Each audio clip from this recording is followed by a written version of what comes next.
तालियां बजाएं। तालियां रुकनी नहीं चाहिए।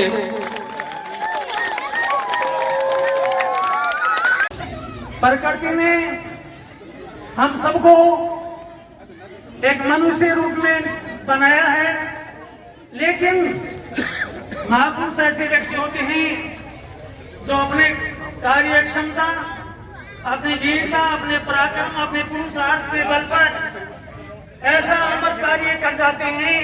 बाबा साहब की इस जयंती उपलक्ष्य में उधर गांव में जो ये कार्यक्रम हुआ है, प्रतिमा अनावरण का, सभी गांव वासियों को मैं हार्दिक धन्यवाद देता हूँ।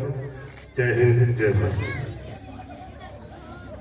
वो बहुत प्रतिभाशाली थे और प्रतिभा के बल पर ही वो उस शिखर पर पहुंचे जिस शिखर पर पहुंचने के लिए कोई सोच भी नहीं सकता था, स्वर्ण जाति का भी उस जमाने में।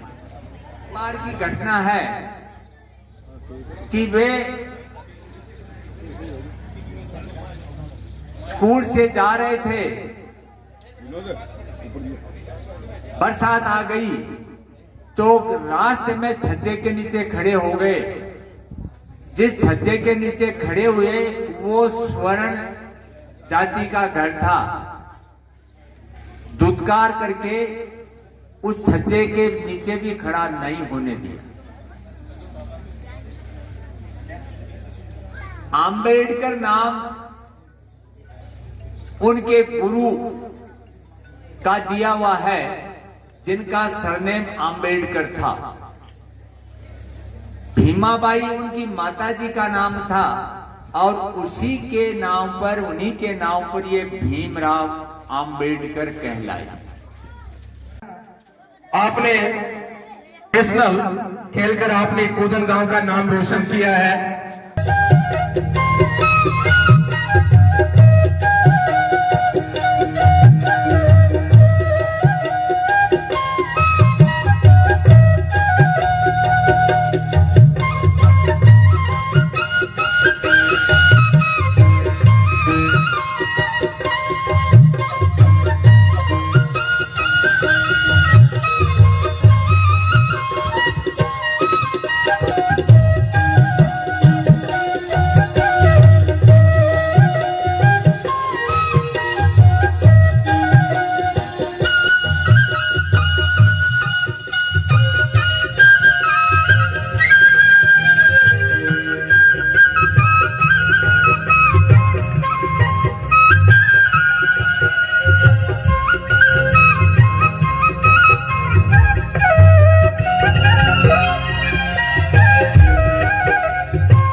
के बारे में जो विवरण बताया कि बाबा साहब ने किस तरह से बहुत ही गरीबी में, बहुत ही साधन विहीन होते हुए संकल्प किया कि मैं पढ़ाई में आगे आऊंगा।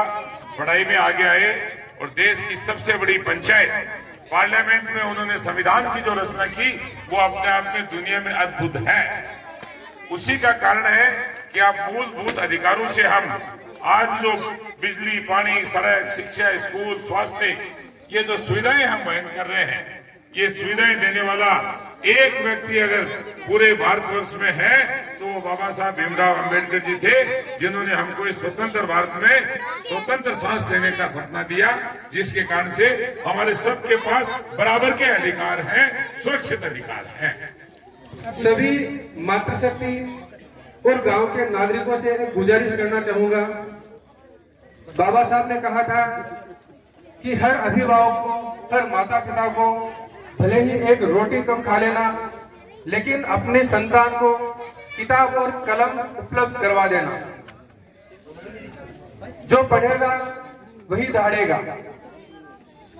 दोस्तों, मेरी एक छोटी सी विनती है आप लोगों से। जैसा भी गुरुजी ने कहा था, इस विद्यालय के लिए, विद्यालय में पूरा स्टाफ है, अच्छा हम अध्ययन करवाते हैं। अभी जो बच्चों को सम्मानित किया गया था, लगभग सारे इसी विद्यालय के बच्चे थे। वो बाबा साहब की जीवनी के बारे में आप लोग काफी कुछ जानते हैं, काफी अभी गुरुजी ने बताया। एक बात बड़ी तकलीफ दे है कि बाबा साहब को एक वर्ग विशेष का और दलितों का नेता आजकल देश में मान लिया गया है, जबकि बाबा साहब का काम और नाम इतना विराट है कि देश का ऐसा कोई वर्ग नहीं, ऐसी कोई जाति नहीं, ऐसा कोई समाज धर्म नहीं जिसके लिए बाबा साहब ने काम नहीं किया। बाबा साहब गांधी जी और उन लोगों के समकक्ष नेता जो है बाबा साहब रहे हैं, तो उनका रूप हम सब लोग उसी रूप में रखें। किस तरह से अभावों में पढ़ते हुए, आगे बढ़ते हुए उन्होंने जो काम किए, वो शायद ही कोई दूसरा उनके समकक्ष कर पाया। लेकिन ये जो शिक्षा रूपी शेरनी का दूध पी के जो दहाड़ता है, उसकी आवाज पूरी दुनिया में गूंजती है, पूरे देश में गूंजती है, पूरे संविधान में। 1956 में परलोक जाने से पहले अपने संघर्ष के बदौलत 1955 में उन्होंने ऐसा कानून देश में बनवाया कि अस्पृश्यता और छुआछूत जो है वो कानूनी अपराध का जामा अगर किसी ने दिया तो इस देश में बाबा साहब अम्बेडकर ने। और सिर्फ दलित समाज के लिए नहीं, महिलाओं की स्थिति हर समाज में बहुत खराब थी। हिंदू मैरिज एक्ट जो 1955 में आया, वो बाबा साहब की देन है, और उसी की बदौलत पूरे देश में जो सबसे बड़ा वर्ग है हिंदू वर्ग, उसकी महिलाओं को बराबर के अधिकार मिले। ये सिर्फ और सिर्फ बाबा साहब का योगदान। एक असाधारण व्यक्तित्व के धनी जो विषम परिस्थितियों में निकलकर इस भारत देश के नहीं पूरे विश्व के एक धरोहर के रूप में जाने जाते हैं और एक महान व्यक्तित्व की उनमें छवि देखी जाती है। भारत रत्न बाबा साहब भीमराव अम्बेडकर जी ने जो कहा है, शायद हम उनकी थोड़ी बहुत बातों को भी यदि मनन कर लें, चिंतन कर लें और अपने मन में उतार लें, तो मैं सोचता हूं कि इस देश का और हमारे समाज का भला हो सकता है। क्योंकि बाबा साहब ने कहा था कि जो शिक्षित बन गए हैं उन सब लोगों की ड्यूटी बनती है कि हमारे से जो गरीब हैं, हमारे से जो पिछड़े हैं, जो पीड़ित हैं, उन लोगों की हम मदद करें।